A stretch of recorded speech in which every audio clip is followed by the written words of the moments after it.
Good morning all of you. This is Aruna Badgotiya और हम पढ़ रहे हैं जेनेटिक्स। जेनेटिक्स में आज हम न्यू टॉपिक ले रहे हैं जिसका नाम है sex determination in human beings. तो सेक्स का डिटर्मिनेशन क्या होता है, क्योंकि हम जो चैप्टर पढ़ रहे हैं उसका नाम है जेनेटिक्स, मीन्स हम जेनेटिक इनहेरिटेंस एंड वेरिएशंस पढ़ रहे हैं। तो हमने मेंडल्स के जो लॉज पढ़े थे उसमें हमने मॉडिफिकेशन भी पढ़ लिया था। मेंडल के लॉ में हमने क्या पढ़ा था? मेंडल के लॉ में हमने ये पढ़ा था कि जितने भी ऑर्गेनिजम्स होते हैं, या सिर्फ हम ह्यूमन बीइंग की ही अगर बात करें तो उनमें जो जेनेटिक इंफॉर्मेशंस होती है उन जेनेटिक इंफॉर्मेशंस का जो फ्लो होता है वो जनरेशन टू जनरेशन होता है क्रोमोसोम्स और जीन की हेल्प से। तो अगर हम देखें तो जितने जेनेटिक इंफॉर्मेशंस होती है या जितने भी कैरेक्टरिस्टिक्स होते हैं जीनोटिपिकली एंड फिनोटिपिकली, सभी का फ्लोज किसके थ्रू होता है? क्रोमोसोम्स के थ्रू होता है या जीन्स के थ्रू होता है। तो ये हमने देख लिया था कि जो कैरेक्टरिस्टिक्स है जैसे स्किन कलर है या फिर हम कहें कि हमारी स्ट्रक्चर जो है वो भी डिपेंड करती है हमारे पेरेंट्स पर आज जो हम न्यू टॉपिक ले रहे हैं वो डिपेंड करता है सेक्स डिटर्मिनेशन पर। इसका मीनिंग ये होता है कि जो आने वाला चाइल्ड होता है उस चाइल्ड का सेक्स का डिटर्मिनेशन वो मेल है या फीमेल है, गर्ल है या बॉय है, इसका डिटर्मिनेशन कैसे होता है। तो इसका डिटर्मिनेशन भी जो होता है वो क्रोमोसोम्स की हेल्प के ही थ्रू होता है या क्रोमोसोम्स के थ्रू ही होता है। वो कैसे होता है थोड़ा सा बेसिक चीज मैं आपको बता देती हूँ। जनरली अगर देखा जाए तो ह्यूमन बींग्स की अगर हम बात करें तो ह्यूमन बींग्स में क्रोमोसोम्स की जो नंबर होती है वो कितनी होती है? 20 टू 23 पेयर्स होती है, या हम कहें इंडिविजुअली 46 क्रोमोसोम्स होते हैं। या आपको पता है कि पर सेल्स जो होती है उनमें कितने क्रोमोसोम्स होते हैं? 46 क्रोमोसोम्स होते हैं। अगर हम पेयर की बात करें तो 22 पेयर जो क्रोमोसोम्स होते हैं, 22 पेयर जो क्रोमोसोम है वो किसके लिए रिस्पॉन्सिबल होते हैं? वो सोमेटिक सेल्स के लिए रिस्पॉन्सिबल होते हैं। अब सोमेटिक सेल्स कौन सी होती है? सोमेटिक सेल्स वो सेल्स होती है जो हमारे डिफरेंट ऑर्गन्स फॉर्म करती है, जैसे हमारी किडनी है, हमारी लंग्स है, हमारे जो डिफरेंट ऑर्गन्स है वो फॉर्म करेंगे, लीवर है या जो भी है, एक्सेट्रा एक्सेट्रा। पर इनमें से वन पेयर क्रोमोसोम, हमने 22 पेयर तो अलग निकाल लिए, अब बचे कितने हैं? वन पेयर क्रोमोसोम बचे हैं। तो वन पेयर जो क्रोमोसोम्स होते हैं वो हमारे सेक्स का डिटर्मिनेशन करते हैं। अब सेक्स का डिटर्मिनेशन कैसे करते हैं वो मैं आपको बता देती हूँ। क्यों सेक्स डिटरमाइन करते हैं ये? क्योंकि वन पेयर ऑफ क्रोमोसोम्स होते हैं यही रिस्पॉन्सिबल होते हैं। अगर हम देखें आफ्टर फर्टिलाइजेशन या फर्टिलाइजेशन के टाइम अगर हम इस पीरियड की बात करें तो जो मेल होते हैं, मेल में जो गैमेट्स होते हैं वो एक तरह से देखा जाए तो हेटेरोजाइगस कंडीशन में होते हैं। हेटेरोजाइगस मतलब कि एक्स और वाई होते हैं, हमने इनको नाम दिया है। और अगर हम फीमेल की बात करें तो फीमेल में जो क्रोमोसोम्स होते हैं वो होमोजाइगस कंडीशन में होते हैं, मतलब कि डबल एक्स होते हैं। ये आपको पता है क्योंकि स्टार्टिंग से ही हम ये चीज पढ़ रहे हैं। तो sex chromosome one pair male में कौन से होते हैं? X Y. ये कौन सी कंडीशन में होते हैं? हेटेरोजाइगस कंडीशन में। इसको हम बोलते हैं हेटेरोजाइगस कंडीशन, ठीक है। और ये जो होते हैं किस कंडीशन में होते हैं? होमोजाइगस कंडीशन में होते हैं, क्योंकि ये सेम है। तो अगर हम देखें तो ये अगर हेटेरोजाइगस कंडीशन में तो ये जो अपने गैमेट्स बनाएंगे वो कौन से होंगे? X Y. और ये जो अपना गैमेट बनाएगा वो कौन सा होगा? एक्स होगा। तो मान लीजिए अगर एक्स का फ्यूजन एक्स के साथ होगा तो क्या बनेगा? डबल एक्स, जो कि किसका सिम्टम है? गर्ल का, या किसका कैरेक्टर है या किसका क्रोमोसोम है? गर्ल का। और वाई के साथ अगर एक्स का फ्यूजन होगा तो क्या बनेगा? X Y. तो मतलब जो चाइल्ड होगा वो कौन सा होगा? बॉय होगा। तो यहाँ पर क्या होता है, अगर मान लीजिए मेल क्रोमोसोम में एक्स क्रोमोसोम का फ्यूजन फीमेल के एक्स के साथ होता है तो जो चाइल्ड होगा फीलियल ग्रुप में, जो फीलियल जनरेशन में फर्स्ट जनरेशन में जो चाइल्ड होगा वो क्या होगा? मेल होगा। और अगर मान लीजिए सॉरी फीमेल होगी। और अगर मान लीजिए वाई का कॉम्बिनेशन जो है वो एक्स क्रोमोसोम के साथ होता है तो जो आने वाला चाइल्ड होगा वो कौन होगा? मेल होगा, बॉय होगा। तो यहाँ पर ये जो टोटली डिपेंड कर रहा है वो किस पर कर रहा है? क्रोमोसोम्स पर। तो इसका मीनिंग ये होता है कि सिर्फ हमारे आउटर कैरेक्टरिस्टिक्स ही या हमारा जीनोटाइप या फिनोटाइप ही डिपेंड नहीं करता है क्रोमोसोम्स पर। क्रोमोसोम्स पर ये भी डिपेंड करता है कि आने वाला जो चाइल्ड होगा वो कौन होगा? गर्ल होगा या बॉय होगा। तो ये भी टोटली किस पर डिपेंड करता है? क्रोमोसोम्स पर। अगर ये क्वेश्चन आता है describe the process of sex determination, तो आपको पूरा ऐसे ही एक्सप्लेन करना है। इसमें आपको क्रॉस चार्ट या चेकर बोर्ड भी बनाना है और उसके बाद इसकी थ्योरी भी लिखनी है, क्योंकि ये 4 या 5 नंबर का एक क्वेश्चन होता है जो पूछते ही हैं। 4 नंबर का तो होता ही है ये क्वेश्चन। तो अब यहाँ पर हम बात कर रहे हैं कि ये हेटेरोजाइगस और होमोजाइगस कंडीशन में होता है।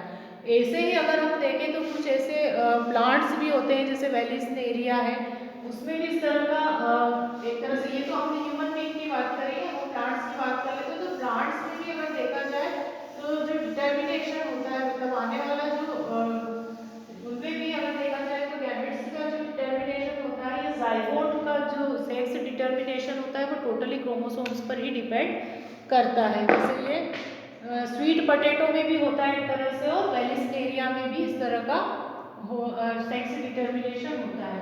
वहाँ पर भी यही कंडीशन होती है, फीमेल जो होती है वो हेटेरोजाइगस कंडीशन में होती है और मेल जो होता है वो होमोजाइगस कंडीशन में होता है।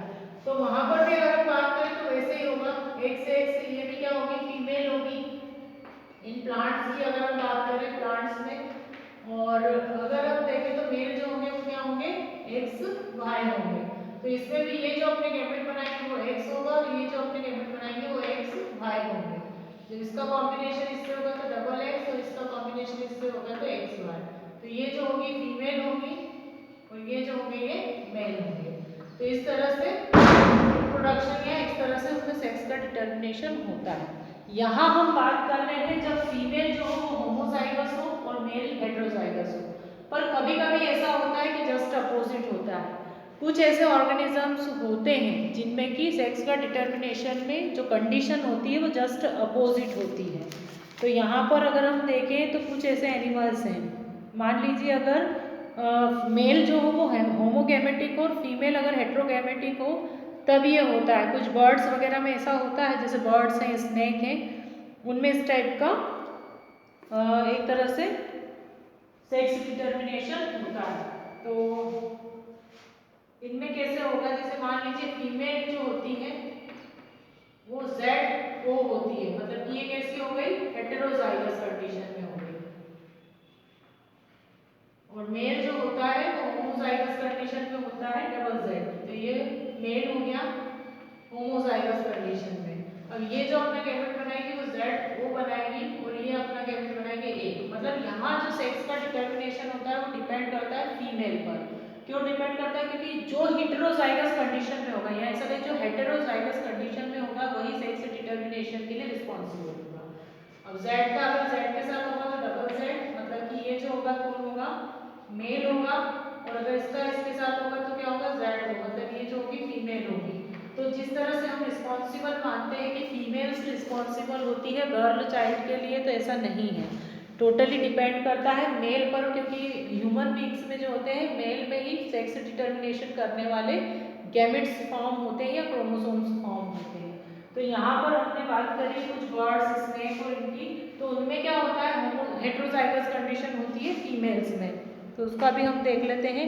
जैसे इनमें क्या होगा, जैसे बर्ड है, मान लीजिए बर्ड का सवाल है तो उसमें फीमेल जो होती है वो हेटेरोजाइगस कंडीशन में होती है। कभी क्वेश्चन आ भी जाए आपको तो आप कर सकते हो इसको अच्छे से।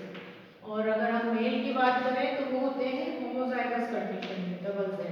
और ये जो अपने गैमेट्स बनाते हैं, इनके गैमेट्स क्या बनेंगे, Z और W। क्योंकि ये तो होमोजाइगस है इसलिए इसका सिर्फ क्या बनेगा, Z। इसका कॉम्बिनेशन इसके साथ होगा तो डबल Z, इसका कॉम्बिनेशन इसके साथ होगा तो ZW। तो इस तरह से कुछ बर्ड्स या स्नेक्स में भी इस तरह से होता है कि जो फीमेल होती है वो हेटेरोजाइगस कंडीशन में होती है और कुछ मेल जो होते हैं या मेल जो होते हैं वो होमोजाइगस कंडीशन में होते हैं। अब ये हेटेरोजाइगस और होमोजाइगस क्या होते हैं, तो हेटेरोजाइगस का मतलब ये होता है जब एलाइ जिनके मतलब एक गैमेट्स जो होते हैं वो सेम होते हैं। यहाँ पर गैमेट्स क्या है, अलग अलग है। जब गैमेट्स सेम होंगे तो उसको होमोजाइगस बोलेंगे और जब गैमेट्स जो होंगे वो अलग अलग होंगे तो उसको हेटेरोजाइगस कंडीशन बोलेंगे। तो ये किस में होता है, बर्ड में। अगर बर्ड में पूछते हैं कि इस तरह से क्वेश्चन आता है कि मान लीजिए, या फिर अगर if female is heterozygous and male is homozygous, तो when say what is the sex determination, या इनका सेक्स डिटर्मिनेशन क्या होगा, ये कंडीशन देते हैं cases where male are homogametic and females are heterogametic. तो इसमें आपको अगर ये कंडीशन देते हैं तो आप इस तरह से उसका केस चार्ट के फॉर्म में एक्सप्लेन कर सकते हैं। तो यहाँ पर हमने जो मेन हमारा एक्चुअली एक्सप्लेन करने का जो एम्बिशन था वो ये था कि सेक्स का डिटर्मिनेशन कैसे होता है ह्यूमन बीइंग्स में, और दूसरा ये अगर कंडीशन ऐसी हो कि होमोजाइगस मेल हो और हेट्रोजाइगस फीमेल हो तब कंडीशन क्या होगी, तो तब कंडीशन ये होगी। तो ये आपका सेक्स डिटर्मिनेशन वाला टॉपिक जो है वो कंप्लीट हो गया है। इसके बाद जो हम टॉपिक पढ़ेंगे वो sex determination by genetic balance.